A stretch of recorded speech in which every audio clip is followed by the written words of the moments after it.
Hello, campers. Welcome aboard the Starship Nightwish. I'm Commander Exorcist, and we are approximately 22,000 light years away from the bubble. So a lot of what we are experiencing, narrative-wise, in Elite Dangerous is going on at a vast distance away. So it's fun to watch and read, but there's been a few articles that have come out on Galnet over the last few days, but there's a theme. And, I had talked in my previous video, I had gone over some of the reactions from the various media outlets, and, there is this Save Us Aegis movement, the people that were really pushing for the Aegis conglomerate to return, but it doesn't look like that's getting much support from the superpowers themselves. And that makes sense. Now, there's been at least 3 articles that have come out. I'm not going to go through all 3 of them because I'm going to talk a little bit about the Empire's response, but then I'm going to go over the one that came out today because it is consistent with what the Empire has expressed. However, the difference is that the Empire it's a dictatorship. It's, what the Emperor says goes. And so they will present a unified front, and any dissent is scandalous. So dissent in the Empire, it has happened, it does happen, and so they are unified in their opposition to bringing back Aegis. Not surprised at all.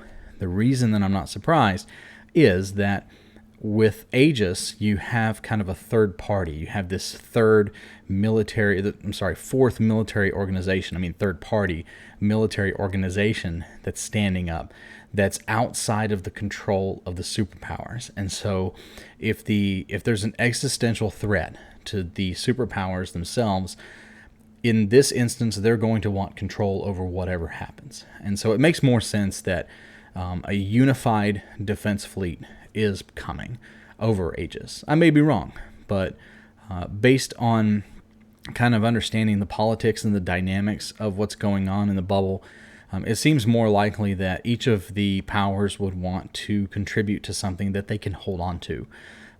Aegis was kind of its own thing at times, and not having a level of control over that could make a big difference, I think, as far as the support for bringing it back. And we saw that in an article last Thursday or late last week, where the Empire has basically flat out said, no, we don't support that. Well, now you've got the Council of Admirals that are divided. They're divided on concept of the unified fleet. So this one says the Alliance Defense Force has been unable to reach a consensus over the proposal to combine the superpower forces against the Thargoids. Admirals Leon Flanagan, George Varma, and Rachel Ziegler all openly support the concept of a unified fleet formed of Allied, Federal, and Imperial vessels. However, Admirals Nicholas Glass, Maristella Silva, and Tahir West have rejected this in favor of focusing on the Strategic Defense Pact with Sirius Corporation. Okay.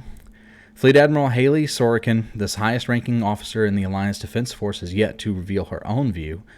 She won't until they've made a decision in the Senate and everybody's decided on it. When pressed by a journalist from the Old World's Gazette, she commented, "A decision of such magnitude is more political than military." See? More political. And therefore the province of the Assembly. Let's stop right there for a minute, because that's what I was talking about. I talked about that a little bit in my previous video on this topic, and it really is something that we have to consider when it comes to a unified Allied response, is that yes, it's a military operation, but there's always a political aspect to it. And that's what gets nations destroyed. That's what causes the destruction of civilizations, when they can't find a balance between the political aspects and the military aspects of operations like this. I'm pretty sure the Thargoids are politically agnostic. They just seem to attack, and they don't seem to care what political party or political alliance you fall under. They just attack. So it's understandable given the context of the bubble and its operations and bureaucracy, but it's a dangerous way of thinking. There was a more forthright statement from Admiral Ziegler, who previously commanded an Allied anti-Xeno task force. This refusal to accept that we must come together to fight the Thargoids is enormously disappointing. Many of our counterparts in the Federal Navy are keen to increase links between militaries, and I firmly believe that we would soon convince the Empire to join us. We must not indefinitely rule out reestablishing Aegis or a similar anti-Xeno initiative. In related news, Deputy Prime Minister Angela Kokorin has proposed a bill to the Assembly approving the reformation of Aegis. However, this has not received enough support to be formally debated and would achieve little without similar acts in the Federal Congress or the Imperial Senate. And that's not going to happen. I just don't see that happening. I mean, if it were to happen, I see it, Aegis appearing out of nowhere, and the Empire and the Federation were fighting against the Thargoids, and it looks like the end, and we're down to the last couple of ships, and then boom, here comes magical Aegis out of nowhere to save the day. I don't see that happening. So it's interesting. We're getting there. We are getting there. It's going to be rough, I think, because we're running out of time. Stargoids are coming. They're getting bigger. And there is a threat coming. You can feel it in the air. And the superpowers need to get their stuff together, and they need to figure out what they're going to do about this. And, we can debate politics later. The militaries need to act. And as I said in my last video, you can tell that the militaries themselves are ready to do what they do. Militaries are designed to conquer. They're designed to defend. They have a variety of activities, but their primary function is to defend and maintain the way of life for that particular civilization. And it looks like the militaries themselves are ready to do that. It's just the corporate bureaucracies of each of these superpowers. They've got to get their stuff together. They've got to find a way to come together, work together, because it's coming.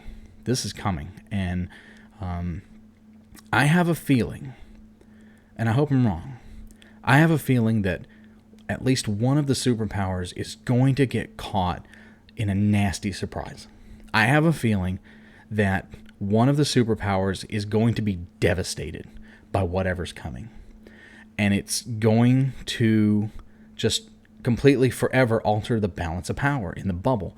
And unless all three of them start working together now and making preparations to defend themselves, it's going to be a disaster for everybody. And so that's my take on it. And curious what you guys think about it. And leave me a comment. Let me know what you think, and keep looking up, keep looking out there, because they're coming. They are coming. There's no doubt about it. It's just a matter of when and where. Fly safe out there, Commanders. 07. I will see you out there.